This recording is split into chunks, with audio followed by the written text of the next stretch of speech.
Come on, Annie. Let's go to the movies.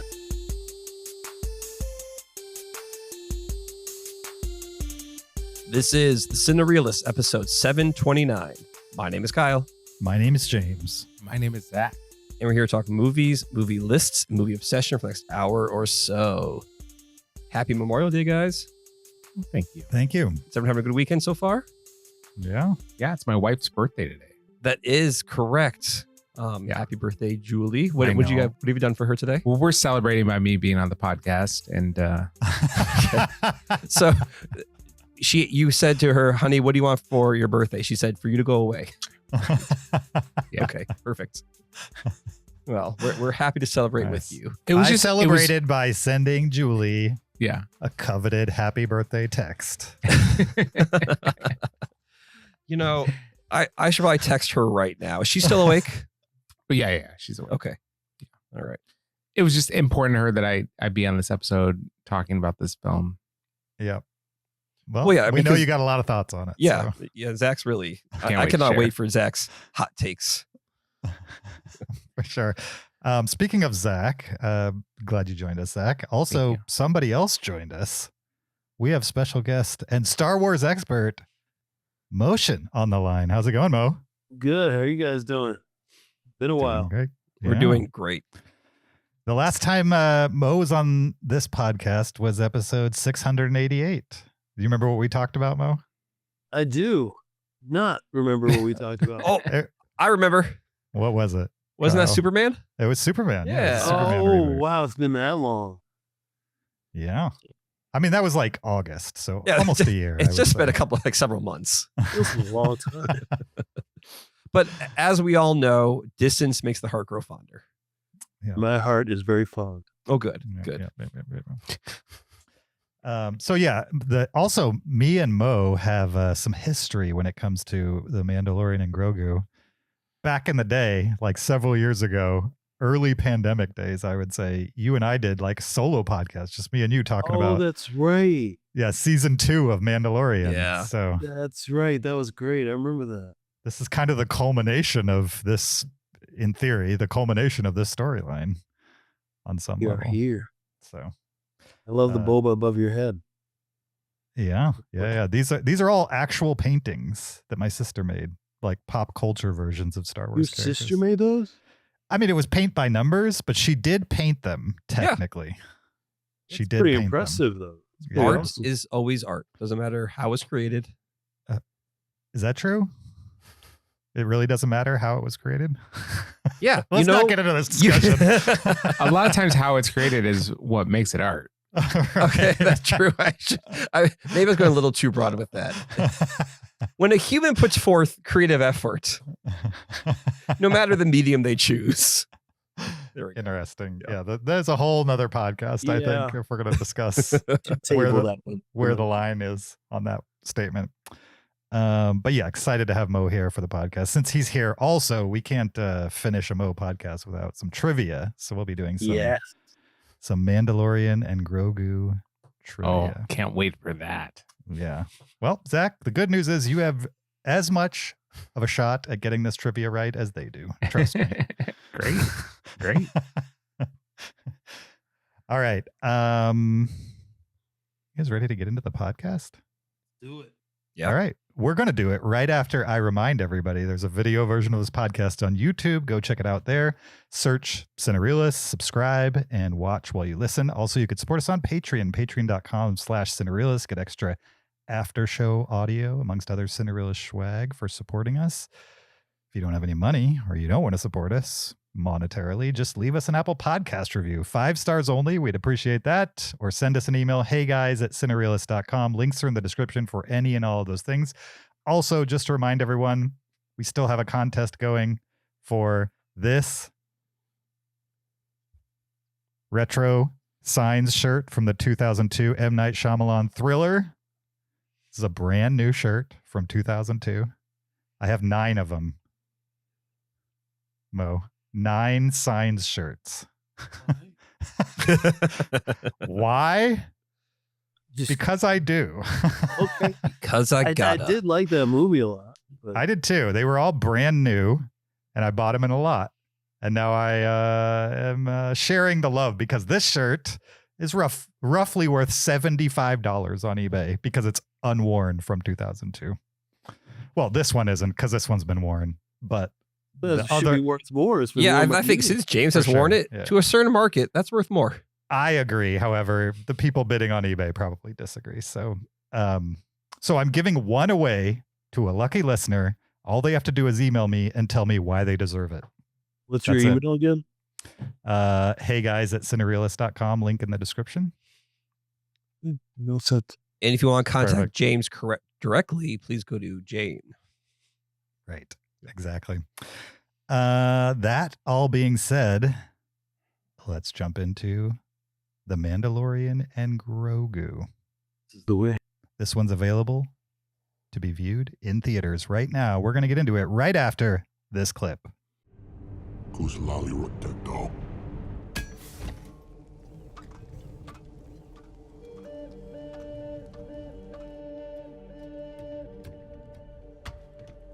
Mandalorian still priceless on the black market. But what's even more is knowing we have shamed you forever. We know the Mandalorian creed. You the outcast for letting an enemy see your face. Not if you all die. It will bring us ecstasy to watch your strong spirit break.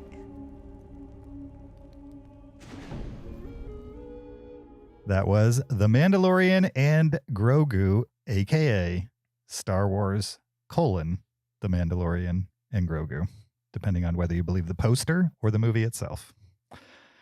This movie, directed by Jon Favreau, written by Jon Favreau, Dave Filoni, and Noah Clore, and stars Pedro Pascal, Jeremy Allen White, Brendan Wayne, Lateef Crowder, Johnny Coyne, Martin Scorsese, and Sigourney Weaver, amongst others, but mostly them, I would say. The official IMDb plot synopsis for The Mandalorian and Grogu, or Star Wars: The Mandalorian and Grogu, is: once a lone bounty hunter, Mandalorian Din Djarin and his apprentice Grogu embark on an exciting new Star Wars adventure. Sure, that's the info you can get from the title. Restated, I guess. I mean, come on. That's literally nothing. It's like the two title characters go on an adventure. That's how you sell the movie like 5 years ago in concept. Okay, it's Mandalorian and Grogu on an adventure. Money, sure. please. Definitely. Yeah, we've mostly seen The Mandalorian and Grogu. What'd you guys think of it? I think why I don't we should start go with first. Zach? Yeah, I think I should go first. Let me give a little history. I watched season 1 of The Mandalorian. Mhm. Quite liked it. The thing that stood out to me the most was just the volume. That was the first time I had seen that used, and it was cool. I liked it a lot. But when you say the volume, that refers to like their LED set they use. Yeah. Right? Okay. Yeah, I don't even know if it's called the volume. In my head, it's called the volume. Yeah. And then I never caught season 2. I don't know if there's a season 3 or not. And I didn't know that they were making a movie until last week. You guys said that they were doing a movie, and I was like, okay, well, I'll try to see the movie. And I was unable to see the movie. And so I'm just joining as I'm along for the ride. I haven't seen this movie. I don't really know anything about this property except season 1, which Grogu wasn't even in. Well, Grogu is definitely in season 1. Is he? Yeah, but Okay. he's not. Great. Well, he wasn't called Grogu. I don't think he was. He That's didn't have a fair. name. That's fair. He did not have a name. Yeah. Was he called I the think people child? still thought it was Right. Baby Yoda at The that point. child. Yeah. That's how they But- refer to him. Pop culturally, he was called Baby Yoda. Amongst, But like, we didn't even know that I think at that point, we wondered if he was Yoda or not. Like, we didn't know. Who didn't know? We. We didn't. Yeah. The collective we. Yeah. Yeah. Seemed pretty clear, but okay. First person plural. The ears, the green, kind of gave it away, but I got you. Is he a different color than Yoda? He's a different age. Yeah. Like Mandalorian is like concurrent with A New Hope, right? No. It's post last Jedi. Sorry, but post Return of the Jedi. Okay. But still, even if it was post Return of the Jedi, then it's definitely not Yoda. For sure. Unless like He Benjamin Buttoned himself or something. Right. Or You he don't Palatined think- himself and got cloned. You or don't something think like he that. could Benjamin Button himself with I as don't strong know. a force user as he is? And maybe that's why his speech pattern is the way it is. Because Yeah, he's always looking backwards, right? because he's aging backwards. Absolutely. Oh. He was born old. Do you think Yoda saw Return of the Jedi and was like, temporal pincher move, guys? This is how we'll get the Empire. I think it was so. a thought. It was Okay. a thought. I think so. So I'm excited to hear about this movie. All right. Great. Because Zach just learned today who Grogu is. It's not Yoda. Well, James and I both learned when this took place in the timeline. So For sure. I know. I'm doing okay.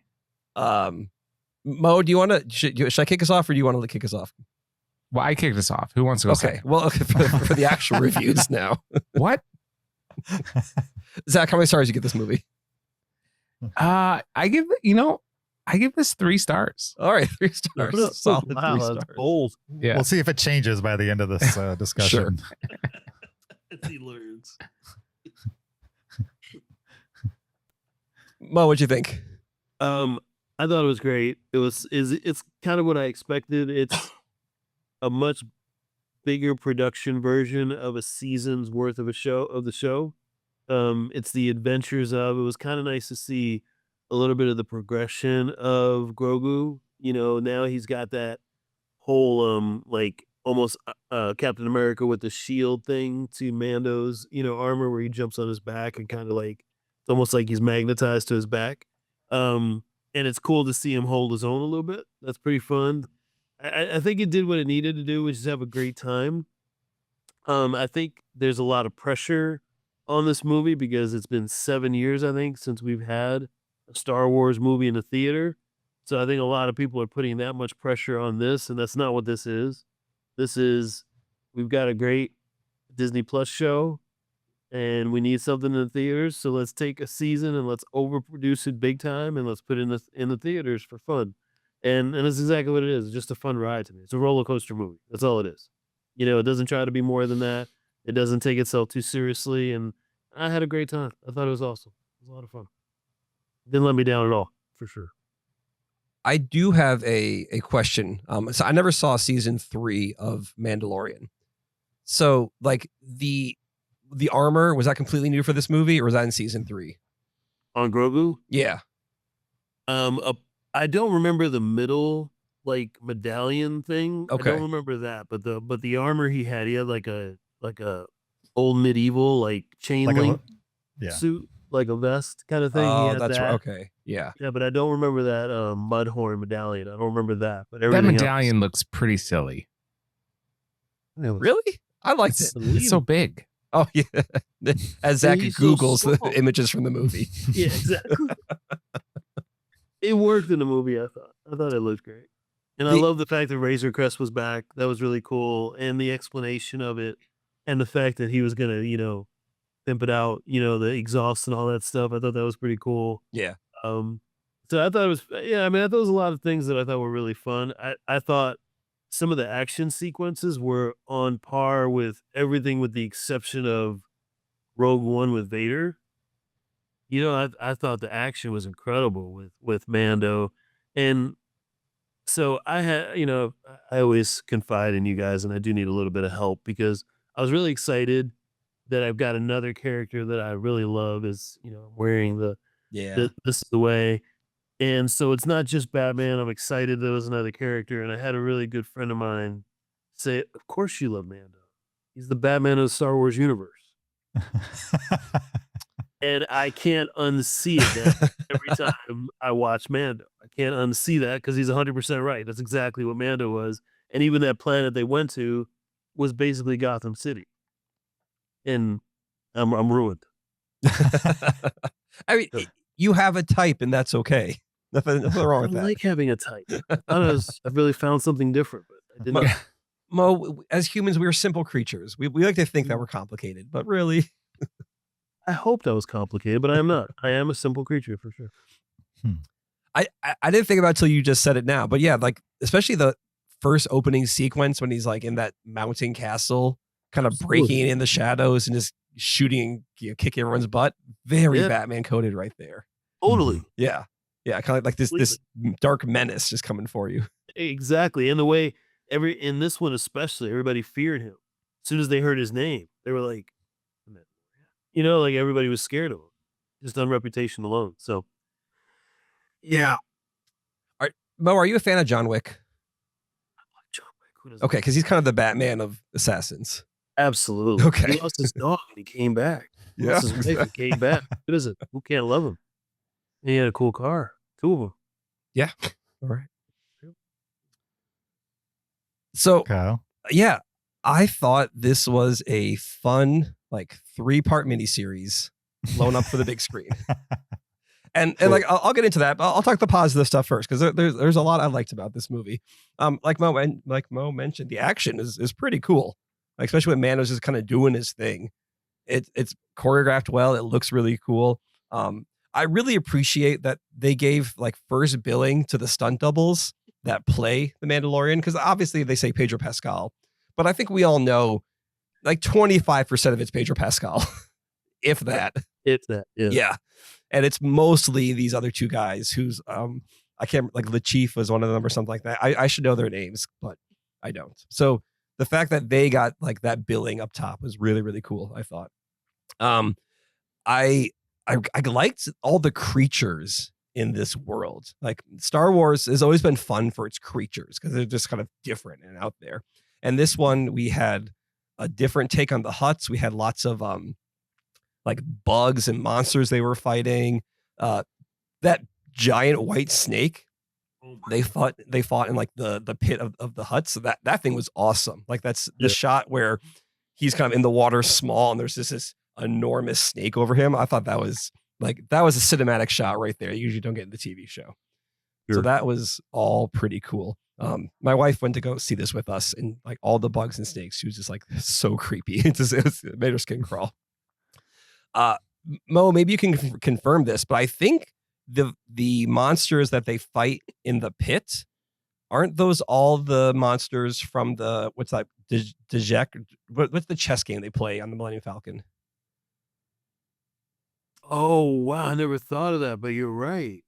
This is not my original thought. I thought I read that somewhere. So I was like, I think it's like that's the Jarek or something. Really? Like the Jarek. Yeah. I'm pretty sure the monsters in this movie are the same ones as the Jarek chessboard. Oh, I gotta check that out. Yeah. That's really cool. Yeah. That was pretty cool. I did have some issues with the movie. Like, as much as I was having a good time with it.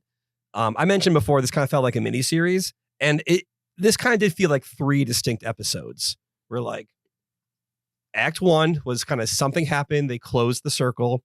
And then there was like 5 minutes of downtime. Like literally at one point, they're like, oh, we're just going to go rest for a while. And there's kind of like hanging out. And then episode 2 starts. And then there's like 5 minutes of downtime with like Grogu doing his thing. And then episode 3 starts. And it's so I think pacing wise, Mo, you said roller coaster. And to me, this felt like riding the same roller coaster 3 times in a row.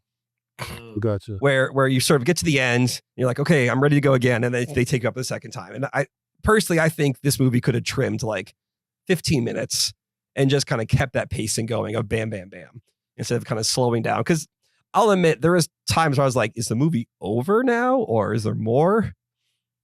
So, because you kind of did get 3 climaxes throughout the movie. And then there's not a ton of talking in this movie because Grogu doesn't talk and Mandalorian hardly talks at all.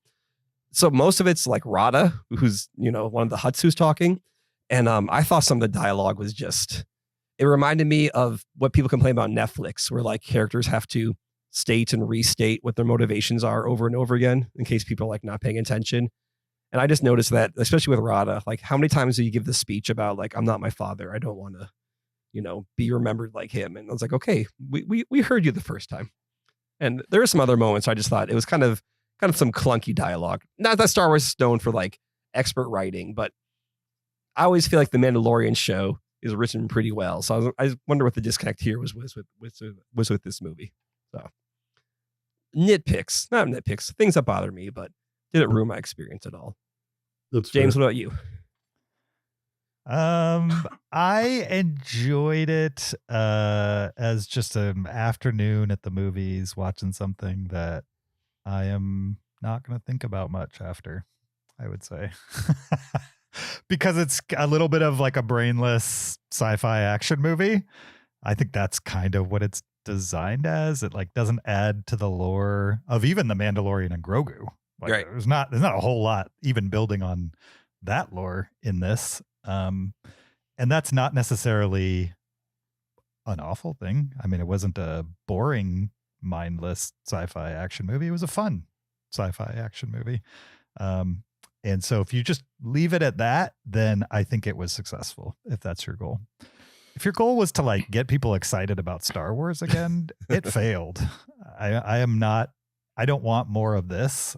I want more of the show, not the Acolytes, the other one, Andor. Andor? I want more Andor. You know what I mean? We are getting like, Starfighter. I kind of like Star Wars right now is just giving me whiplash because Andor had very little action in it. It was all character progression. Like every episode was just in season 2. Every episode was like character progression. You know what I mean? Just one after the other. I ate it up. And then the next thing we see about Star Wars is this. And this is the exact opposite of that. They don't really seem to be concerned much with giving you a lot of character progression. They just want to give you a lot of action and a lot of visuals and explosions, stuff like that. And there's a place for that in Star Wars, 100%. That's what the show was too. So to expect this to like completely buck a formula that they have 3, maybe 3.5 seasons into the style of storytelling is kind of unfair to expect that out of it all of a sudden. But that being said, even the show would have at least one moment per season where you felt like something actually happened. They weren't all just little side quests, like go talk to this guy to get this. And then you go talk to that guy and he's like, no, actually, you got to go talk to this guy. And so then you go talk to that guy and they're like, no, actually, you got to go talk to this guy. And so you're like just moving around, kind of like you're playing a video game, just moving from one quest to another in order to solve some bigger quests. You didn't even know like how deep the quest was when you started. My complaint always with the television show was that it was a lot of that. And then right at the end of every season, they would actually do something that mattered. And so in this movie, I was waiting for the same thing to happen. And then it didn't happen, in my opinion.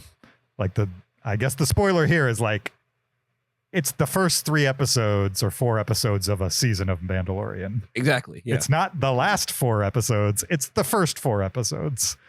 And so I think that's why I left it a little hollow and thinking this is not going to stick with me. And that's okay in the end. It's not like, it doesn't mean it's a failure. It just means it's not necessarily the Star Wars thing for me where I'm at in my life right now. I will say though, the music in this was freaking awesome. It almost convinced me the whole movie was great. Because every time I felt like it was slowing down a little, they would introduce some new variation on the Mandalorian theme, which is already the best piece of Star Wars music since the Fate of the Duels, I would say, which was a long time ago at this point. And so, yeah, I mean, original John Williams Star Wars, Fate of the Duels, and then this are like the only things that I could probably, sing back to you. I won't, but I could. I really want to hear your rendition of Duel of the Fates, though. No, that's all right. Yeah, so That was like a very strong plus. I can imagine myself actually listening to the soundtrack without watching the movie ever again. But I will listen to the sound. I will come back to the soundtrack often. I'll watch this movie again at least once too, just because I don't know, morally obligated at this point. I don't know. I'm in too deep not to. Yeah, my biggest complaint with the movie is that I never felt like in the TV show that any of the writing was particularly bad. It was sparse. And there's no plot point in this movie, because there's not a whole lot of plot points, that's bad. But the dialogue as written and performed was very wooden. Yeah. And you can get away with that when Mando's talking, because he's already like supposed to be a cold-blooded killer.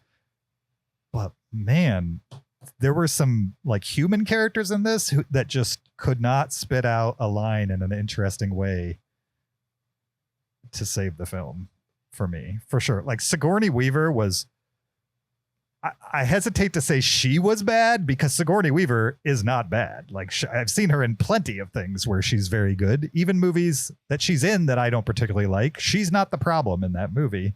In this one, they just didn't give much for her to jump off of. I didn't fully understand why she was there. Like Sigourney Weaver. But she has one of these roles where it's like she's seated the entire time. Like every time you see her, she's just sitting down. Yeah, and she's they get her for a day. Yeah, she's delivering lines that are not meant for you to see her perspective on anything. It's solely meant to get Mando moving to the next scene. She's like 100%. An NPC if you're going for the video game reference here. So. Absolutely. Yeah. And it just felt like a wasted opportunity, because why do you get Sigourney Weaver if you're not going to use her? I didn't understand it. On the opposite side, Martin Scorsese was great. He was amazing. And his scene didn't really need to be that great, and yet it was. And another one that like was confusing. I was happy he was there for sure, especially the way his scenes came out.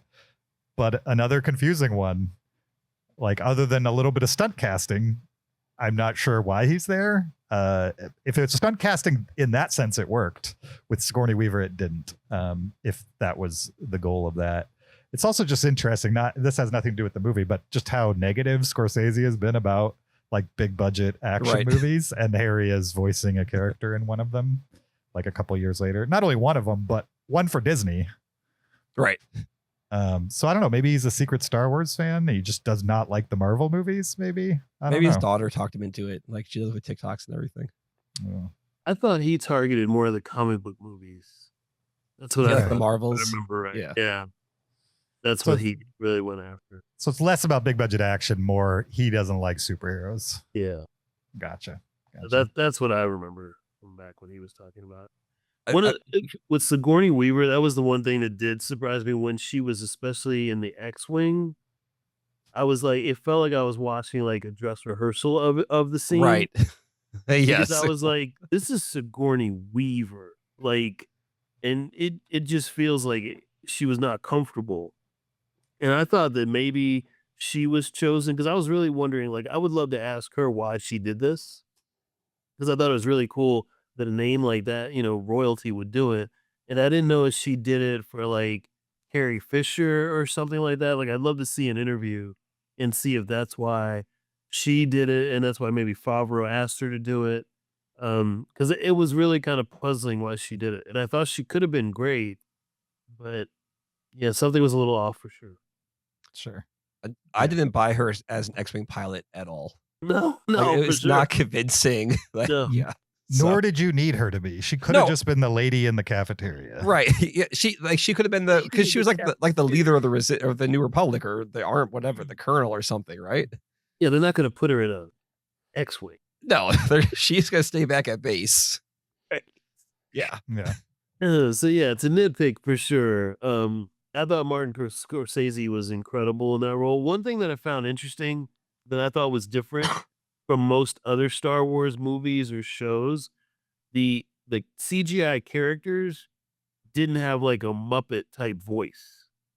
They all had Oh. like a regular human voice, and they talked a little bit like Mando did, like almost like cold-blooded, normal city people.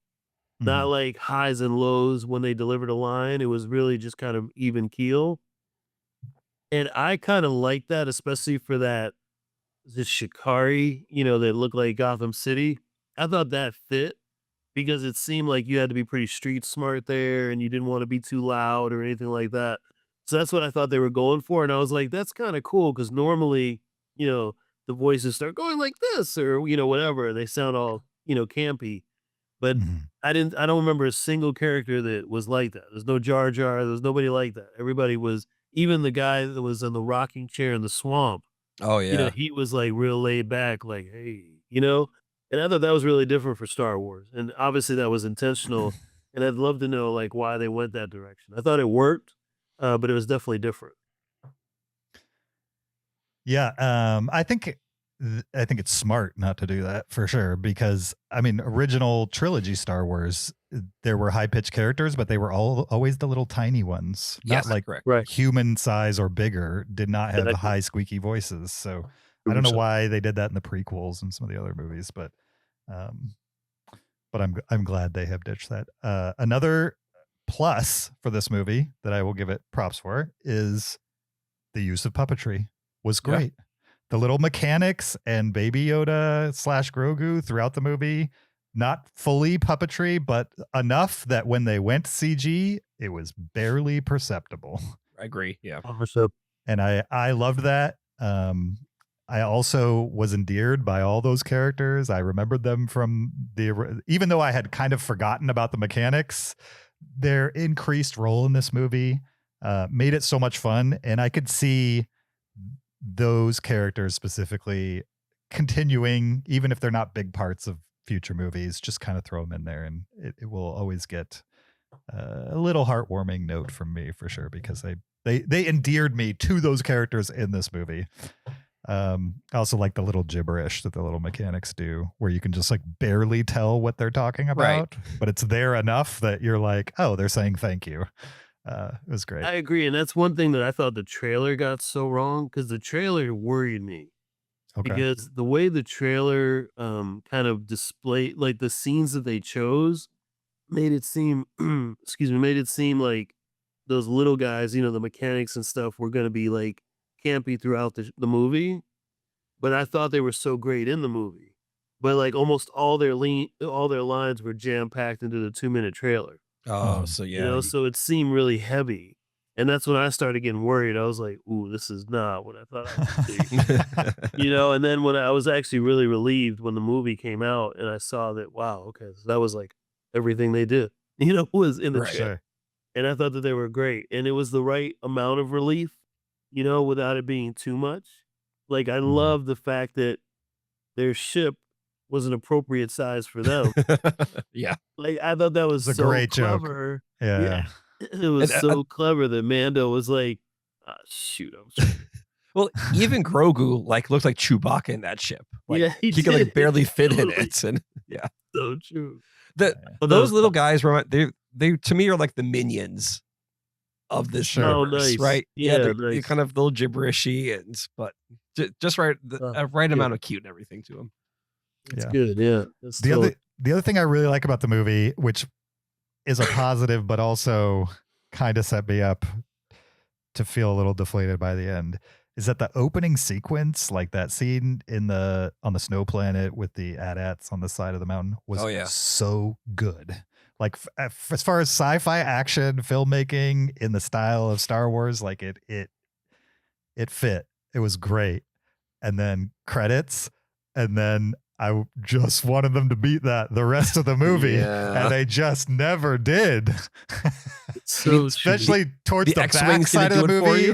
Yeah, after like the Jabba the Hutt-esque sequences, I just kept waiting for them to kick off like a really big action thing, and I think they tried. Yeah, but it just never got there for me like it did right before then. or right before the movie actually kind of kicks off. So Wasn't there like 45 minutes of the movie that was filmed in IMAX ratio? And I think that was part of it. And I think Okay. it just looked different. Yeah. You know, those scenes and some Interesting. of the space scenes I think were part of that, and they just looked different. It did look a little bit like you were almost looking at a different movie in some of those parts, at least to me. Yeah, I think this movie has the fault where it does start so strong, because by far my favorite portion was that whole snow fortress sequence with the AT-ATs and everything, and then you get the like the arena battle's cool, but that's kind of like in this dark gray arena where you can barely see the audience, and then all the hut stuff takes place in this dark brown like cave. So you get the first third of it is like outside in the snow, in these buildings, in sunlight, and the rest of the movie's kind of in the dark. And it's sort of like, oh, like for me, it had this epicness at the beginning, and then it felt more and more like TV show as we kept going. Yeah. Yeah, the only thing I would say that I was disappointed was there was no Black Cassandra. That's one of my favorite characters. And Okay. I thought they could definitely use him in this movie, and I was kind of surprised that he was not there, because I think he would have added an element to the movie for sure. Who was the bounty hunter with like the circular hat and kind of like the samurai like robes? Is he Bane, from right? That was Bane, right? Okay, yeah. Is he from other Mandalorian properties or just Star Wars lore in general? I believe it's Clone Wars, if I remember right. Okay. That's where he's really big. I think it's Cad Bane, I think is his whole name. Sure. He was in the original, I think he was in season 1 or season 2. Oh no, he was in Boba Fett. He was in Boba Fett. Okay. And yeah, and I think this is like the reincarnation of him, because I think if I remember correctly, he died, or we thought he died, but he came back as this character. I think that's why he had more breathing apparatus and stuff. That's what I think. Yeah. But yeah, he was a great villain, I thought. Is he the blue face guy? Yes. Oh, okay. I remember seeing him, and I didn't realize the same guy, because I was like, oh, well, no, that guy had a blue face, so That's it what can't I be him. thought it was. I didn't could research be. that, but that's what I thought it was. It very well could be. Okay. Because he looked just like him. Makes sense to me. Also, the last thing I had in my notes was Rod of the Hutt. Just there were audible laughs when he came on screen in my theater, and then when he started talking, people laughed again, and they almost lost me completely. Like it took me several minutes to just get over what I was seeing on screen, because it was very silly looking, I would say. And this just might be the 48-year-old Star Wars fan in me who only sees Hutts as, non-jacked aliens. But man, a jacked Jabba the Hutt, or the Hutt on screen, talking like an 18-year-old, like a whiny, you know what I mean? Rebellious Not like my dad kid. anymore. Yeah. It was difficult, I would say. And they moved on, and it was okay. You know what I mean? They don't keep that character front and center the entire movie. But man, it felt like I walked into a totally different movie when that appeared on the screen. They could have made him like big and muscular without giving him like 2% body fat. I just think it was the definition of the muscles on this slug body and then the slug tail behind it. I was like, does he just work out arms? Like, I don't know. Like, how does this work? I don't understand. How many abs does this guy have? Like 20? So that's the Dave Filoni part that I am a little worried about with the Star Wars universe, with him being so involved as like a head now. Because that's from Clone Wars, right? And he seems to be in love with all his characters from Clone Wars and puts them in like live action movies. And that's where I hope that he's got enough people around him to kind of keep that at bay, because that's what I'm a little worried about going forward. Because Filoni just has a thing with all his characters that he created. Right. It's Clone interesting. Wars. Yeah. And some of them are fine. I liked Cad Bane. I thought he totally worked within this world. Sure. And even Rada has his moments, I would say. But the physical look, maybe just he needs somebody to be like, not in live action. You know what I mean? Like, Right. just pick somebody else. Find somebody else to work in here. It's just never going to look, I don't know, right enough for a big enough amount of people for us to do this right now. But I don't know. Maybe did it bother you guys? Did it take you guys out at all to see that? I never saw the trailer, so I don't know how much people were expecting and what they weren't expecting. I knew there was going to be a jacked hut in the movie. I didn't know how much. I'm curious to know if Zach has found a picture of this character yet. And so, but yeah, Mo, did it take you out of it? I don't know. Zach had just thinks it didn't for me because I knew he was in it, and Okay. I remember him from Clone Wars. So, and I actually thought it was kind of clever how they had him wrestling, like using his size that way as Yeah. like I thought that was kind of clever. And I actually liked his voice. Like I actually did like it because to me, it actually took a little bit of the ridiculousness away because his voice was so normal that it actually helped me. But again, I knew that he was going to be in it, and I had the Clone War experience, so I knew I was a little bit conditioned to that. Mhm. So I thought it was kind of cool, and I thought the story of them getting him and then realizing just how evil the Hutts are, like they would do that to their own family. Like I thought that was kind of a cool element to really realize how despicable the Hutts are. So it didn't bother me. It didn't take me out of it at all, just because I was used to that character. If I wasn't used to that character, I could totally see that. And then I also think with things like Mando and Grogu, I feel like Star Wars is trying to get the young audience to like Star Wars for the first time. And I feel like there are some things that I forgave because I feel like that's what they were going after. They were going after little kids. Here's something little kids would love. Little, like younger, like anybody from, any boy like from 7 to on up loves WWE. So this is like giving them the WWE vibes with this character, and that's what I thought they were going for. So I kind of forgave a little bit of that because Star Wars does need to have a younger audience, engaged, and they haven't been able to do that. Mhm. Rise of Skywalker obviously didn't do it. So I feel like there's some of that they're trying to do, and so I kind of forgave it for that reason, I guess. Mo, did you see that kids Disney Plus live action Star Wars show? I forget the name of it, but there was one that was like Goonies, but in the Star Wars universe.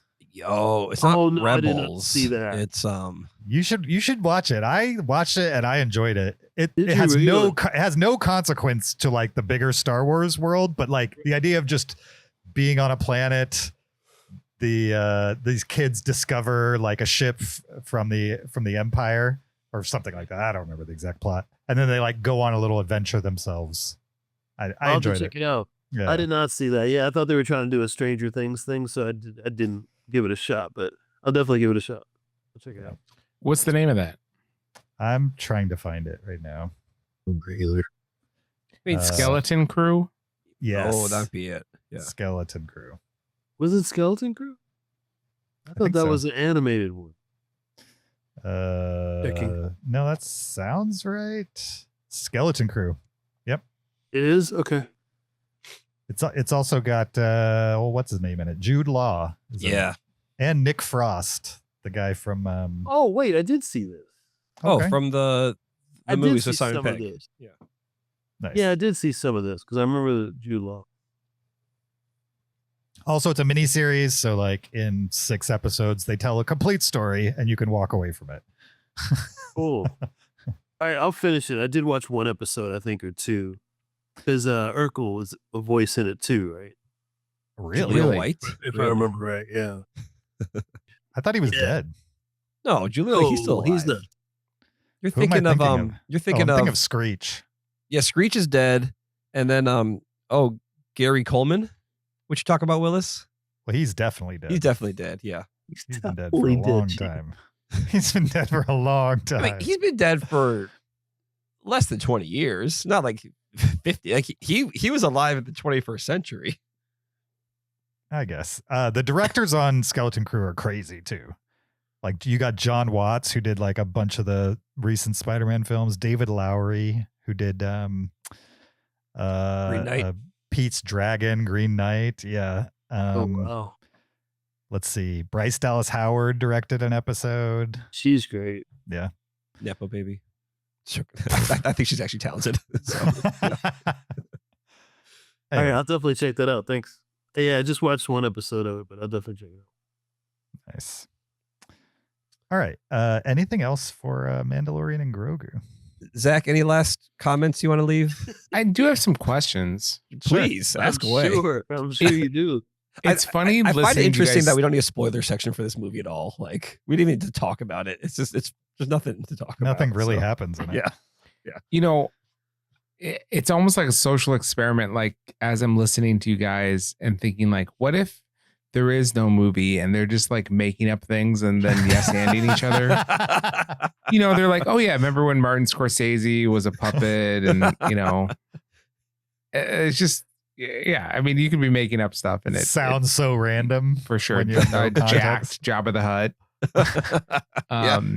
Did you Yeah, see an so- image of it? Did you pull it up? I did, yeah. And Jack, didn't he? I had no problems with it. I always thought that Jabba had let himself go a little bit. So I think that means that there could be a Rada that did not let himself go, you know? Oh, like Jabba was just spending too much time on the pleasure barge and with drinking and Oh yeah. I mean, look Wine. at the change that he went from like the original theatrical cut to, you know, a home version. I mean, that is pretty dramatic. That was pretty dramatic for sure. you're just like And dude then in the stepping of furs. the tail. Yeah. Yeah. It was really a turn when he got his tail stepped on. I feel. So That's when I he think really I took know off. what Mo's He answer never to recovered this from would that be. pain, Mo. Okay, I'd like to know from James, did you enjoy watching this more than like 3 of your average Mandalorian episodes? your average ones, not ones where something actually happens. Or maybe 3 of your first of a season or something, because you had referenced that. I feel like this could have been 3 or 4 episodes of the TV show, and it Right. wouldn't have been terribly different. I don't think we would have gotten the opening done quite as well as we did.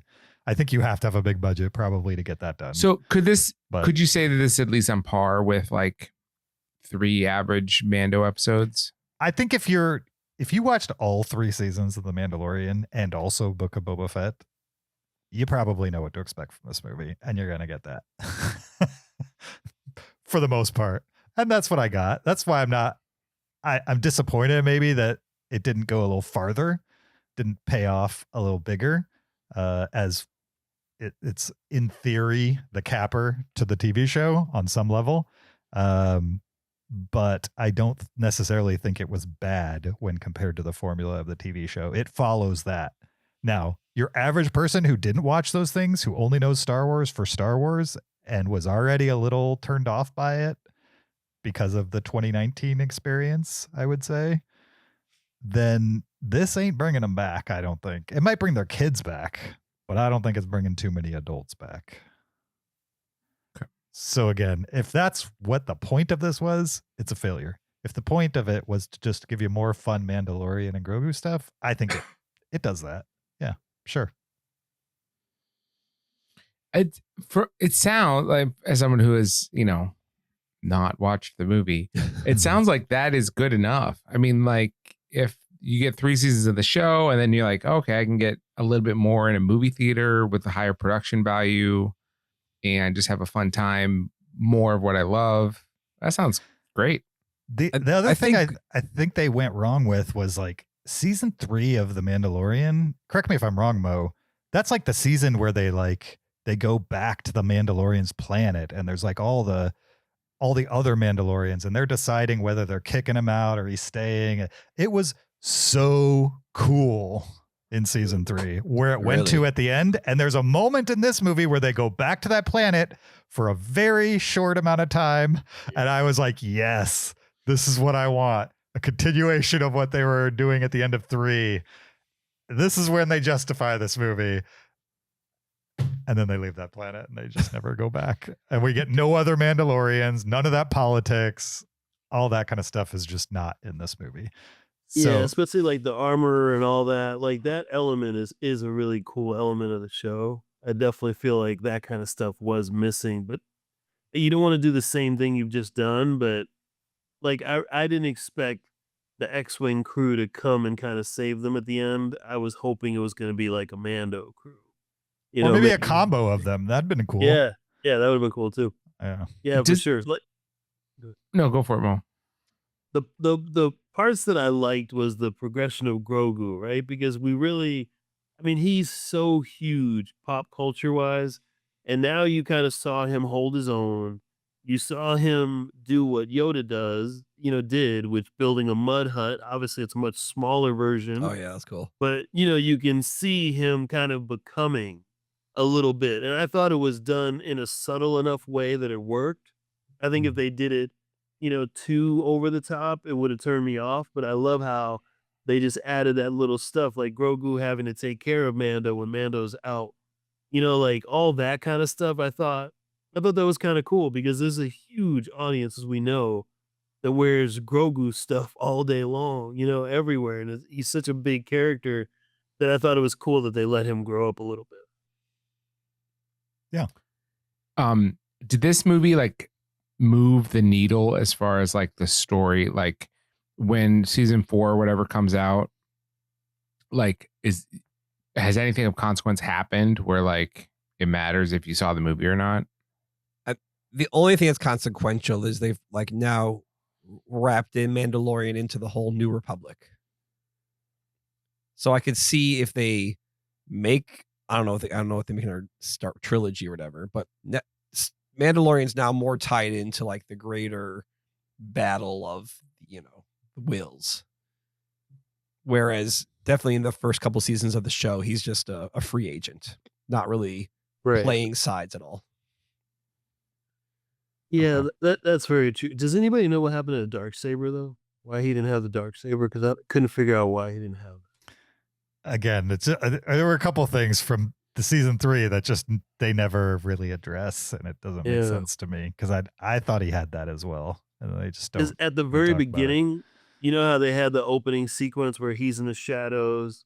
Like I thought for sure that they were going to try to like mimic a little bit of like the Vader scene, and it was going to be the Darksaber that would have glowed in the shadows, and I was like, that would have been so cool if he just came out just swinging that thing, instead of shooting and stuff. I thought that would have been really cool, and that's what I thought was going to happen. And I was like, oh, here's another one like Darth, like Luke, and now we'll have, Mando's, kind of the corridor scene. I'm waiting to get that. Mm-hmm. I just Googled Pattinson's Batman, also his quarter scene. I just Googled Darksaber. That thing's cool looking. Oh, it's insane. Yeah, it's amazing. That's why I didn't understand it, because there's lots of cool looking stuff in the seasons of Mandalorian that they just pretended like it didn't exist in this movie. And maybe it would just cast too many questions for people who didn't watch those. You know what I mean? Maybe they're trying not to confuse people who came off the streets without, watching Star Wars television shows. But I don't know. Felt like you were not leveraging all the tools you had in your bag. And wouldn't that have been a good thing? Because then they would have made people go back and watch the show that didn't watch the show. Because then they'd be like, oh, I wonder about this. And so I think you would have pointed more people back to Disney Plus. I don't know that this necessarily would have done that. Yeah. But yeah, those are just those little nitpick things that I wonder why the choices they made that way. Because I would have loved to have seen that. I would have loved to have seen a Mando scene like a Vader, like a Luke Skywalker. I think that would have been good. Mm-hmm. For sure. Okay. Anything else? Mandalorian and Grogu. That's all I got. Final thoughts. Mo. Best movie ever. Best movie ever. No, it was a lot of fun. It was what I thought it should be. Yeah, I can nitpick it like crazy, just like I can nitpick any Star Wars movie because my expectations are so high. But I think it was, in my opinion, it was really smart to do with Starfighter coming out in a year from now, because I think Starfighter is going to be what we're used to of Star Wars. And I feel like this was to get some people on board with Star Wars that weren't. Younger generation, little kids and stuff like that. They can make toys out of some of this stuff and get them kind of interested in Star Wars. And now they have a year to build that up for Starfighter coming out. That's what I felt like it was. I felt like it was the pep rally before the game, and I think it did a good job of being the pep rally before the game. And Starfighter is going to be the game when that comes out next year. My opinion. Yeah, I would say we use the term good enough before, and I think this movie is good enough. It's for what it is. It's enjoyable. I just my wife, I mentioned before, she came to see this movie. My son, he saw it too. He loved it. My wife was like, "Oh, Pedro Pascal, I'll go see it." I didn't tell her that. I mentioned to her, he's not in it a lot, just so you know. But now next year, I'll be like, "Hey, Ryan Gosling's in Starfighter." So like they might be doing some smart casting here, trying to expand the net of who goes to see a Star Wars movie. So sure. Yeah, I'm looking at the cast for Starfighter. It's legit. Pretty stacked, yeah. I would say. I mean, none of these people are, other than Ryan Gosling, are like, I would say, A-list celebrities, but they're all cool people that I like, mostly. James, you have final thoughts on Star Wars: The Mandalorian and Grogu? I mean, I probably already said too much. It's fine. It's if you've seen the show, this is an extension of the show. You're not going to get much more. You're not going to get much less. It's in keeping, I would say, for better or for worse. A little higher budget, but that does not make it a better story told, I would say. So if you could handle kind of the thinness of the TV show, that exists here too. Just know that going in. And I think most people who listen to this who would actually go to the Mandalorian and Grogu movie probably saw the show. And the ones that didn't probably aren't going to go to it anyway. So now, as far as like the overarching health of the franchise, I'm not sure I understand releasing this movie first after 7 years of wait, because it literally built no hype. I didn't know anybody who was like really talking about this, or I know a lot of Star Wars fans who were like, yeah, I'll go see it, but nobody was clamoring for whatever was coming to theaters next because it was this. You know what I mean? Because we all kind of knew what this was. If they had pulled out of their pocket a secret Andor show, I think people would have freaked out. A small community of people would have freaked out, because I don't think Andor was watched quite as widely as the original season of Mandalorian. Yeah, I don't think Andor is as popular. For the quality it is, it's not as popular as you think it is. The people that like Andor really like Andor, yes. Yep. And the rest of the people have never seen it. Or like, I don't know anybody that's seen it who doesn't like it. I told my son about Andor, and he was like, that sounds boring. I'm like, well, yeah, it's a political machination show. Like, there's no lightsabers. There's no, it's really not made for him. It's made for people who were, I was literally 0 when the first Star Wars movie came out. You know what I mean? I grew up with a movie that balanced kid and adult pretty well. And so I'm fine with the idea of there being kid Star Wars stuff. That's just not for me. I just wasn't getting the adult side enough. Andor filled that for me. Yeah. And now I need one for you, one for me, one for you, one for me. And we can keep this train going. If it ends up all being kid stuff, then it's fine. I'll just live with the stuff I like already. It's not going away. It exists. New stuff isn't going to ruin my feelings towards the old stuff. It's all good. But if you can give me new good Star Wars for my age group, I'm in. I will support it. I will say one thing to that I totally agree, and I think that's the biggest challenge they have with Mandalorian and Grogu, because you have two different audiences, right, with two different expectations, and I think it was brilliant for them to take Grogu and let him train with Luke, right? Because now you can have Mando do Mando things. You can go to Mandalore. You can do all this kind of stuff because you don't have Grogu in the mix. And I almost wish they did like a trilogy where it was like you give you a Mando film, give you a Grogu film, and then have them come back together at the end. Yeah, sure. I would have loved that trilogy, because now everybody gets what they want. You're right. And you get Mando to build it up, and like James was saying, like that whole thing of going to Mandalore and stuff was so cool for him to figure out who he is, what he is, and all that. I thought that was so cool, and the armorer was kind of the heart of that.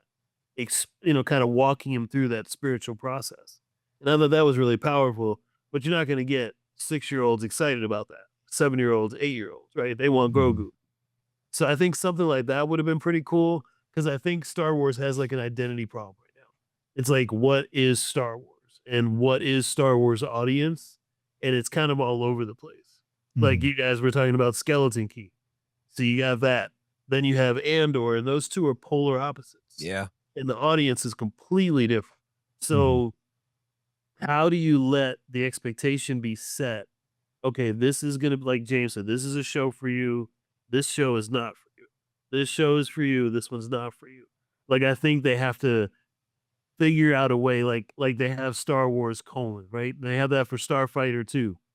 So maybe, those are more like canon type of things, so people can understand that. And then you have, like DC does with like Elseworld and stuff like that. Just a way to differentiate, so everybody can have their expectations set of what type of movie this is and what the audience is. In my opinion. Right. Yeah. No. Yeah. Right. It's just like to diversify who could be the audience, who could enjoy these things. Yeah. Totally. All right. Let's letterbox star rank The Mandalorian and Grogu, or Star Wars : The Mandalorian and Grogu. What are you guys going to give it out of 5 stars? I'm going to go 3.5. I'm also going to go 3.5. 3.75. Okay. Zach, are you Sticking changing with your 3. star? Sticking with 3. All right. Zach, you should go 3.25, so we just average right out to 3.5. No, I don't want to counteract his vote. No, you're not counteracting it. No. Whatever. Zach, is there anything that was said today that makes you any more interested in either the movie, The Mandalorian and Grogu, or watching the other seasons of the television show it's based on? Listening to you guys, I think I would like this movie better than all of you did. Okay. It's possible. Why is that? Less investment. I don't care about the Mandalorian series, right? Sure. I'd like to watch a cool action sequence, and then, Batman in a cave and Martin Scorsese as a monkey, and I want to see these things. A multi-armed monkey. Yeah. You've always wanted to see Sigourney Weaver fly an X-Wing. I know it's one of your bucket list items right there. I believe she'd fly an X-Wing. I mean, like I've seen Sigourney Weaver pilots, whenever she pilots an Aliens, right? The big grabber. Mm-hmm. And that was super convincing. And then I see her in an X-Wing, and she's just like, aim for the center. It's just like, it really felt like you've read lines before, correct? Like, I just didn't understand like how dry it wasn't. Exciting. Like, you think about X-Wing scenes, and they're always like, stay on target, keep it together, and I'm going down. And this one was just like, they're flying X-Wings at a big mountain. Like, the target's not moving. There's no tension there. Felt like she was like on a couch, like laying on a couch flying this thing, instead of like the adrenaline from flying this thing. Right. Yeah. It's like, no, you shouldn't be in there anymore. I hope you're not in there. We're going to fire. It's like, right. They needed her for reshoots, so she put up a green screen. They threw a helmet on her, and she just kind of rocked back and forth for a while. And Mo, I was thinking about this. Correct me if I'm wrong, because I might be. I don't remember any other Star Wars movie showing an X-Wing cockpit from like a 45-degree angle. Am I insane? Aren't they always like straight on to the pilot? was this one not on? Oh, wait. Did they have side shots in some of these They pilots? had side shots. You're right. I'm trying to go through. I don't remember ever seeing that before. Not necessarily side shots like from a, Yeah. No, exterior. Yeah. yeah, Like in the like like down 45 here. degree into the Yeah. cockpit.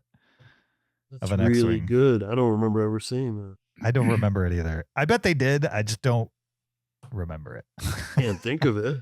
Yeah. I mean, your think it was classic one's just the always- dead on shot right there. So Same with X-Wings. You know what I mean? Yeah. They're always like right in the pilot's face and not Right. at an angle. Maybe the Millennium Falcon had a angle to it.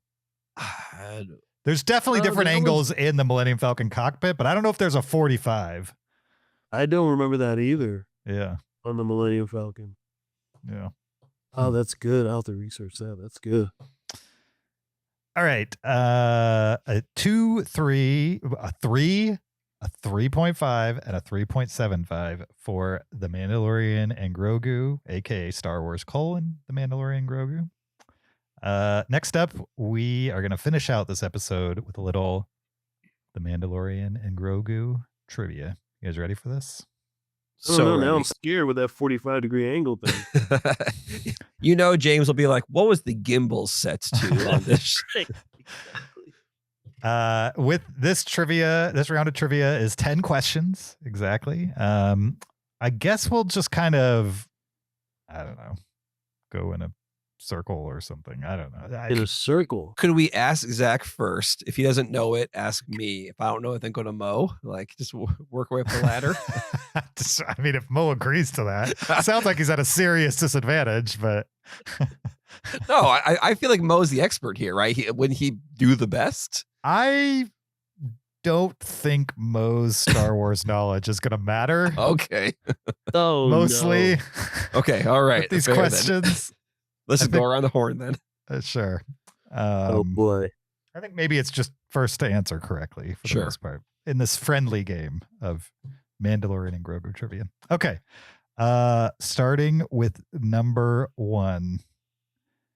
Jon Favreau has directed 5 theatrically released movies for Disney. Name them. Why don't we go in a circle on this? Well, I'll give a point for everyone that each one of you gets right. Zach, name one of them. Iron Man? Correct. Kyle? Iron Man 2. Correct. Mo? Jungle Book. Correct. Zach? Mandalorian and Grogu? Correct. Oh, no. Kyle? One he more. Did not. Iron Man 3, Shane Black. Did he do another? I don't know. I can't. Like, I'm thinking, is Chef? Is that Disney? Chef is wrong. Mo? Okay. Lion King. The Lion King quote unquote live action remake that wasn't live action other than the very first shot in the movie. Right. All right. Number 2, closest to the pin. So I need an answer from all of you guys. Okay. How many lines of dialogue? I hope Zach gets this right.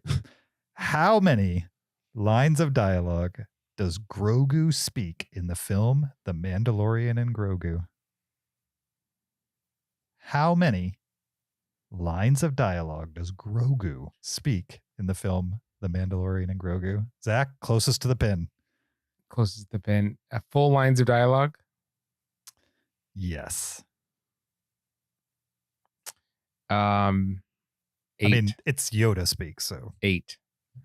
8. Kyle? I think 0. You say 0? I don't think he ever talks. He definitely makes no. Okay, 0. We can debate. Kyle says 0. Yeah. Mo? I was gonna say 0 also because they're not lines of dialogue. They're just like, They're like chitters. Yeah. I'm gonna say 0 also.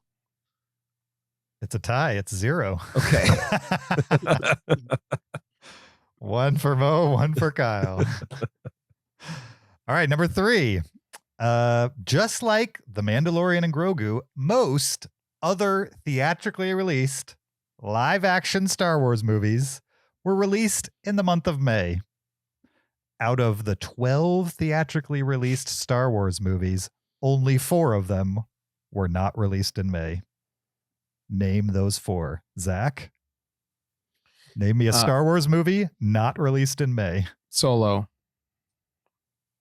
Incorrect. That was released in May. Kyle? Force Awakens. Correct. Mo? Rise of Skywalker. Correct. Zach, back to you. There's still 2 more. It's not a 2 more. Rogue One. Correct. Rogue One, released in December. Kyle, back to you. Last Jedi. Correct. Okay. Last Jedi. That's all 4. Everything else Released in May. Only May and December for Star Wars movies, That's evidently. wild. I didn't know that. That's cool. Number 4, which The Mandalorian and Grogu actor or actress made their theatrical debut in both Star Wars and the Marvel Universe less than a year apart? There's an actor or an actress that's in this movie that made their debut in both universes less than a year apart. Star Sigourney Wars Weaver. and Marvel. Oh, Zach, you say Sigourney Weaver. So Zach says Sigourney Weaver. Can Yeah. you name the movies? He doesn't need that for the. Oh, well, I want okay. Because I think it's Sigourney Weaver. Also, I was trying to think of what her Marvel debut was exactly. I want answers before I reveal Wait. whether or not Zach is correct. Is this cinematic universe or just Marvel? I'll read the question again. Okay. Which The Mandalorian and Grogu actor or actress made their theatrical debut in both Star Wars and the Marvel Universe less than a year apart? Pedro Pascal. You say Pedro I Pascal? say Pedro Pascal. Yeah. Mo? Yeah, it has to be because of Fantastic Four. Yeah. Pedro Pascal. It is Pedro Pascal. Yes, it is. Sorry, Zach. It's okay. You're crushed, I can tell. All right, number 5. The Mandalorian and Grogu. Mo almost spoiled this. The Mandalorian and Grogu features roughly how many minutes filmed for IMAX? Closest to the pin. How many minutes? I found out exactly how many minutes. Zach? 43. 43. Kyle? 25. 25. Mo? 49. The actual answer? 53. Mo gets the point. All right. Nice. All right. Halfway Wait. there. Did Mo guess 49? Yeah, he Yeah. was closest to the pin. That's pretty close. That's pretty close. I Yeah, agree. Number 6. Halfway there. Which live action Star Wars movies do not start with the iconic "A Long Time Ago in a Galaxy Far, Far Away"? I'm not going to tell you how many of them don't start with that. I just need the names of them. Solo. Zach? You say Solo? That's it? Just Solo? Oh, no. And Rogue One. And Rogue One. Kyle? Wait, you want me to name all of them? As many as you think do not say that at the beginning of the Solo, movie. Rogue One, Mandalorian and Grogu. Yeah, that's it. You say Solo, so all the spin-off movies. All the is what you're spin-off saying. movies. Yeah. Okay. Mo? I feel like Solo did have something like that in it. I'm gonna say Rogue One and Star Wars : Mando and Grogu. Okay. The answer? Only Mandalorian and Grogu. All the other ones say "A Long Time Ago in a Galaxy Far, Far Away" Really? right at the beginning. Yep. Rogue One also. Yep. I thought that Rogue was like One a big also. thing that it didn't. And that was like, Doesn't have the crawl, but they all say "A Long Time Ago in a Galaxy You Far, said Far the Away." crawl. No, he said a Did long not time say the ago. crawl. Did not say the crawl. your face kind of like gave a crawl look. It felt like you did You know, this. Yeah. You So- said a long time ago, Galaxy Far, Far Away, but your eyes were telling me to crawl. So, Okay. yeah. It was Let's- deceptive. Let's not get into that. So no points for anybody on that one. Stumped all you guys. All right. Number 7. How many returning characters from previous live action Star Wars films appear in The Mandalorian and Grogu? Closest to the pin. How many returning characters from previous live action Star Wars films appear in The Mandalorian and Grogu? 0. It's, Zach says 0. I'm saying 1. Kyle's hedging by saying 1. No. Mo? I feel like there is 1 for sure. So, Okay. I mean, technically that could be like 100 because stormtroopers are in this, like regular stormtroopers and the winter stormtroopers are in this. No, that's a That is- category. Unless it's the that's same not a character. Unless they're named, stormtrooper. it's not a character. It could be the same stormtrooper. Maybe they, Oh, yeah, how do you know they what's survived That's- Jabba the it Hutt's could be. palace. behind? I would say Hoth went well for them, so they moved on to something Just to else. be fair, I will let you know it is not a trick question like that. Well, and there was the little droid that Grogu destroyed. That was in live action. Is that considered a character? No. Does and character this This mean is not be a named? gotcha with Then unnamed zero. droids. Then zero, because this is I don't accept this question. Zero. So This is zero. Zach says 0, Mo says 0, Kyle says 1. The answer 0. What? No, isn't Babu Frick one of the little mechanic guys? Isn't he in this movie, or is it just his race that's in it? What other movie was he in? Babu Frick was brought to us in everyone's favorite 2019 Star Wars, The Last Rise of Skywalker Palpatine thingy. I don't think so. Yeah. Oh, Really? James. Zach, will you please look Am up I wrong? Babu Frick? Babufrik. I might be wrong. If No, I am wrong, I will give you the point. But I don't know if think I don't I'm know if that wrong. character is in this movie. It might just be the same like race of little mechanics. Yeah, I don't know. Okay. But the internet was would be in- very wrong if you're right. Babu Freak was played by Shirley Henderson in Star Wars Rise of Skywalker. And but- is she in The Mandalorian and Grogu? That is what I will tell you once my computer unfreezes. Okay. All right. Fair But- enough.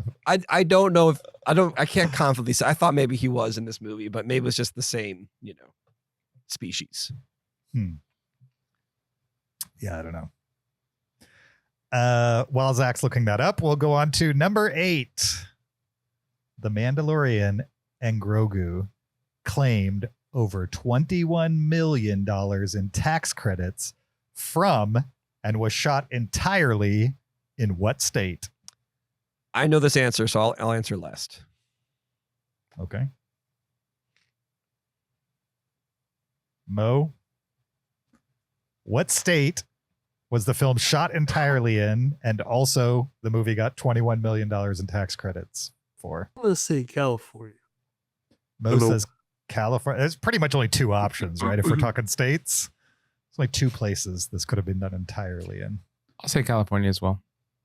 All 3 California, because that's California. what Kyle's going to guess. It was California. Yes, I will give you all no You points answered because for that would be Kyle? pointless. Yeah, because he knew it was California.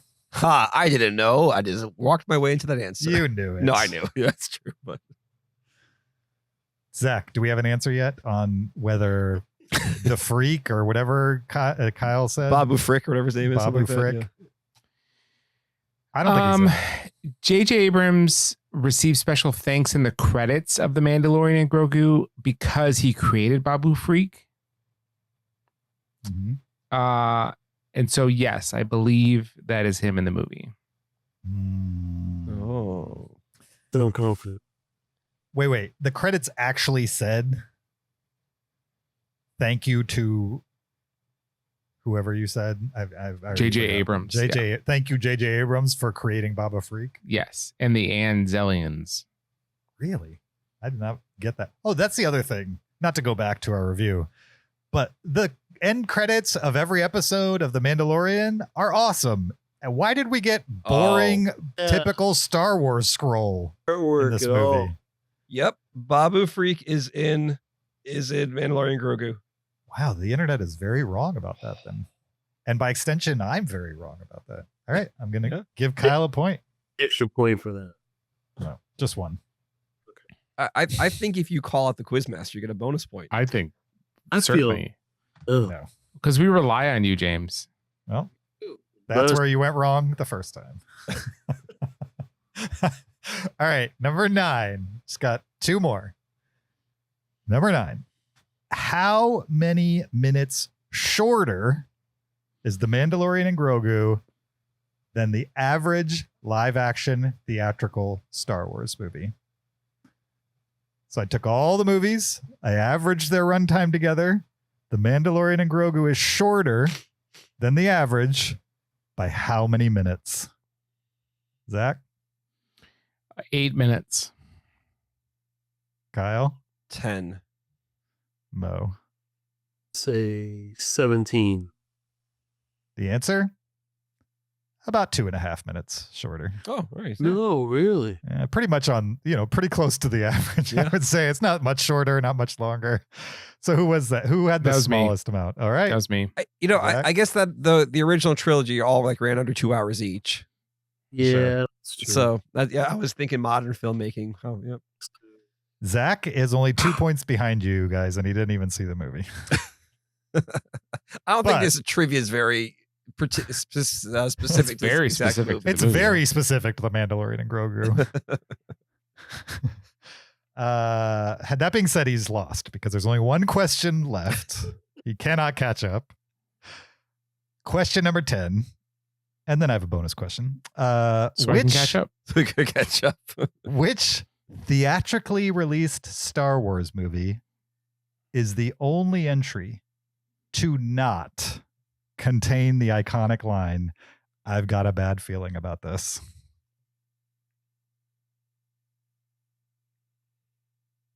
There's only one theatrically released Star Wars movie that does not contain the line, "I've got a bad feeling about this."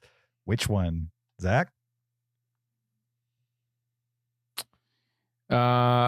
Solo. Kyle? That would be a wild. Kyle, what's your answer? I believe it's Mandalorian and Grogu. Mo? Star Wars : Mandalorian and Grogu. That is correct. It was this movie. All right.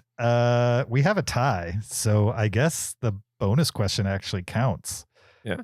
I wasn't expecting it to count because normally I would put like a closest to the pin situation where we have to have a winner. Instead, this is just a question that has just one answer to it. You Wait. know what I mean? James, you gave me the point for Babu Freak? Did you take away the point from Mo and Zach? I never gave it to them. Okay. I never wrote down points for that question. So you're good. Could you take away a point for them anyway, since they weren't, No. on top of it? So No, Okay. I'm not doing that. So Mo has 7, Kyle has 7, Zach has 4. Here's the bonus question. Very curious what Mo's going to answer to this. What is the name of the deadly cosmic storm surrounding Kessel that Han Solo navigates during the Kessel run? A lot of people are familiar with this. What is the name of the deadly cosmic storm surrounding Kessel that Han Solo navigates during the Kessel run? I've been told you're not a real Star Wars fan unless you know the answer to this. No one ever told you that. If you don't know what No one happened ever told you that. Solo, a Star Wars story, you're not a real fan. And no hints. Okay, I have an answer. I'm going to say it. Okay. Unless Mo wants to think some more. Oh, go for it. I think it's like it's either like the chaos or the abyss. No. I'm gonna go with the chaos. No. Zach, you better not have looked it up. Don't need to. Okay. Mo? No idea. That's a great question. I have no idea. All right. Zach? The Acades Maelstrom. It is the Acades Maelstrom, which you absolutely looked up. I refuse to accept that you knew that off the top of your head. There's no way. We had a long argument about this, Mo. And these guys tried to gaslight me into thinking that everybody who likes Star Wars knows that. And That's I was like, that is not 100% true. Not There's what we told no you, way. James. I've never heard that before. I think what we said is that it's not outrageous to think there's 1 million people that knew that answer out of 8 billion people. We Do were you talking think about like 1 million 1 in people 1,000 on or the something. planet know the answer to that question? Mo, can I give you some No additional shot. information? Mo, can I give you some additional information? Please, I would love it. This is a card in the most popular Star Wars trading game. Is it really? Yes. So now is it possible that like 1 in 1,000 Star Wars fans would know this? No. So is that a card game universe thing, or was that in live action? Did they actually say They it? say it in the movie. They do? Yeah. In Solo, a movie that most people don't like and have only seen in once. Solo. Oh, well, Solo's not canon, though. That's not. That's I fine. thought everything post Disney was I canon. think we were just saying, would Solo. 1 in 1,000 super Star Wars fans know this? And I think it's reasonable that 1 in 1,000 play the trading card game, have watched Solo a number of times, could reasonably answer that. Now, James thinks he's disproved it because he's asked 2 Star Wars fans. And they didn't think of it. I'm still gathering data. This is me gathering data. Solo is fully canon. I said I could stand outside of Star Wars Celebration and ask people who are walking into a Star Wars convention, and I bet you would not get 1% of people walking in that would know that. off the No, top of there's their no head. way. There's no way. Let's do that at MegaCon. I'm not even saying MegaCon. I'm saying Star Wars Celebrate. You know what I mean? Like MegaCon, Right. there's all kinds of shades of nerds there, but it's Star Wars Celebration. There are only Star Wars nerds. And there's there. no way they know. Mm-mm. Reddit estimates that around 20,000 people to 80,000 people play this Star Wars card game you're talking about. Reddit estimates this. Why would what does that even mean? There's a whole thread. There's a whole thread on like, are people still playing this game? And people are like, oh, I went to this convention and I saw this many people. I saw that many people. So, How many people are still playing a game that a lot of people used to play? I don't think a lot of people ever played it. But is that the question? How many people are still playing this game? How many people play Star Wars Unlimited? And then the first one is at least 20. So, just so you guys know, after that discussion on this podcast, wait, hold on. But before we move on, Sure. This Agony's Maelstrom thing didn't pop up until a Star Wars story, which only came out like less than 20 years ago, right? Not Yeah. even that. Like, Yeah. yeah. So it's not like there's been this deep player base of lore to know this thing. Like you that's have to what have, I'm saying. yeah, you Most have to people have don't learned know that it. in the last, That's 10 what I'm years. saying. We just need 1 in 1,000. 1 in 1,000 of the, but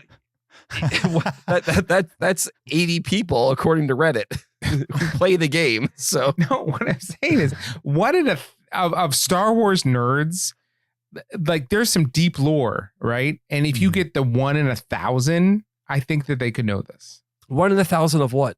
Star Wars nerd, like a super Star Wars fan. Star Wars nerd that also watched Solo and took that piece of dialogue in. Yeah. Yeah. Well, hold on, what And percentage played of the Star game. Wars nerds have never seen Solo? Well, I that's think Reddit. most Star Wars nerds have seen it at least once, including the 2 Star Wars nerds on this podcast right now. I would say maybe 3 if you count Kyle. So they're not 1 in None of us would have 1,000. known it. Do you? No. This is not a million years. I'm telling you, it is not Star Wars trivia that even a small amount of Star Wars fans care about or know. No. That name doesn't even sound Star Wars. Even, yeah. For the record, I know that off the top of my head every single time now because it's the name of my Wi-Fi network. The Agony's Maelstrom. Oh, that's That's hilarious. So that I will never forget That's the answer fantastic. to that question. Because one day you might be asked that, and for a lot of money on the line. Exactly. So good times, guys. I think who did we say won? I don't remember. I think Mo won. I think Mo won. Yeah. Yeah, he's special. I don't guest. remember who won. Yeah. No, you guys tied. That's what it was. And There it is. Yeah. neither Kyle nor Mo could get the bonus questions. Well, so. technically, Kyle got it wrong, and Mo just didn't answer. Yeah, I so didn't- Mo wins. Mo wins by not participating. For giving up, I win. That works. That works for me. All right. Well, thank you for joining us for this episode 729. Mo, thank you for joining us. Thank you. It was fun. Appreciate it, guys. Also, the listeners, thank you for joining us as well. Before we go, I need to remind you there's a video version of this podcast on YouTube. Go check it out. Support us on Patreon. Leave us an Apple Podcast review. Send us an email. And or tell me why you want a vintage t-shirt from the 2002 M. Night Shyamalan film Signs. And you can win your yourself your very own unworn signs t-shirt. Also, you could follow the podcast on social media on Twitter, Instagram, Facebook, or TikTok at Cinereelists, or you could follow me on my personal Letterboxd or Blue Sky account at YoJRB. You follow me on Twitter or Letterboxd at Shaubin. Find me on Letterboxd at Peter SKB. Mo, IG. can the listeners find you? I beat a bat on IG. Right. One word, right? Yes. IBEDABAT. Nice. Links in the description for any and all of those things. Good times, guys. I have no idea what the podcast is doing next week. We haven't talked about it at all. Nope. There's really nothing coming out, so it's totally up in the air as to what we're doing. Although I saw I Love Boosters, which is the new Boots Riley movie, in theaters, and that movie was really weird and really fun. I do and want to really see fun. That. Yeah. Have you seen Sorry to Bother You? Oh, yeah. Mo? Oh. You've never seen Sorry to Bother You? Pretty wild movies. Really? I mean, that movie is wild, and so is I Love Boosters. Very wild movies. Sorry to bother you. I'll check it out. Boots Riley from he's from a band, right? What am I thinking of? Boots Riley. Funkadelic Parliament? I don't know. No. Bootsy Collins. He was a rapper, but I thought he had a group. But I guess not. I guess he's just his own dude. Political hip hop. Oh, I didn't know that was a category.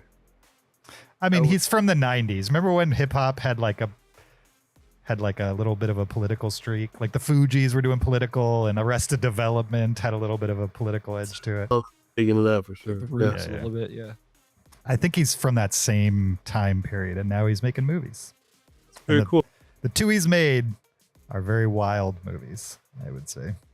I'll definitely check one out. Yeah, if you have to check one, check Sorry to Bother You. And also, I apologize in advance. I'm fine. Thank you. Because there's definitely, it's a rated R movie for a reason. Just if you're going to watch it, I'm not even encouraging you to watch it, but if you're going to watch it, It goes places that you will never predict. You will. yes. And just associate that with James when you watch them. Yeah. Just remember, James encouraged you to watch it. Yeah. Okay. Yeah. Yeah, he's like, don't hold your horses, just go for it. Oh, that is wrong. What? That is really What? What did I say? nothing. Just we'll saddle leave it up. there. Go watch it. Yeehaw. Okay. All right. That's it, guys. Thanks for nothing. We'll see you next week. Until then, keep it cinereal.